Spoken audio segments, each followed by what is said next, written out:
Սա մեզ համար ամենամեծ տոնն է, կարելի ասել, ամենամեծ առաջնահերթ տոնը, քանի որ այսօր մեր հիմնադրված բանակի տոնն է,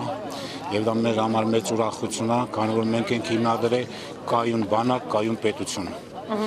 Եվ այսօր սահմանին բավականին լարված իրավիճակ է, դիվերսիաները շարունակական բնույթ են կրում, դա ձեզ չի մտահոգում, արդյոք դա պատերազմի վտանգ է կամ։ Ուրեմն ասեմ, դա մեզ շատ է մտահոգում ու ասեմ, որ թող մեր սահմանի երիտասարդներն էլ հանգիստ լինեն, կայքերում էլ միշտ գրվում է, որ մենք իրանց հետ ենք, իրանց կողքն ենք։ Եթե հասավոր հասական պահը,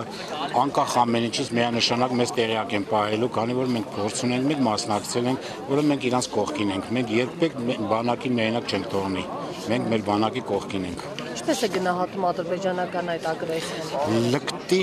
ամենալկտի վերինաշճանի ձևով։ Նրանք ուղղակի տականք վիժվածքներ են, որոնք որ իրանց համար ոչ մի սրբություն չկա, ոչ մի մարդկային տեսակետ իրանք ես չեմ հասկանում ոնց են մտածում, իրանք իրանց երեխաներին էլ չեն խղճում, միջև անգամ իրանց երեխաներին չեն խղճում։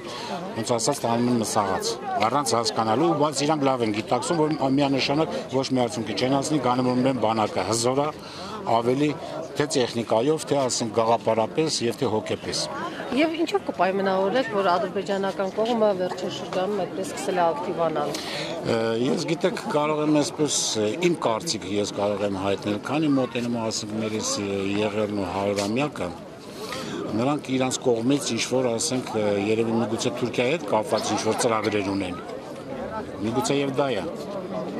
Միայն դրանով եք պայմանավորում, թե։ Ես ոչ, դրանով եմ պայմանավորում, որովհետև իրանք այդքան դուխ չունեն, իրանք այդքան բան չունեն, որ ինչ-որ պատերազմ սկսելու։ Ուղղակի սա շեղում է, սա այն նպատակն է, որ մեր շեղեն։ Այսինքն պատերազմի վտանգ չէ, սա ուղղակի շեղում։ Այո, նրանք այդքան հզորություն, այդքան խելք, այդքան գաղափար, այդքան բան չունեն, որ պատերազմի ուղղությամբ շարժվեն։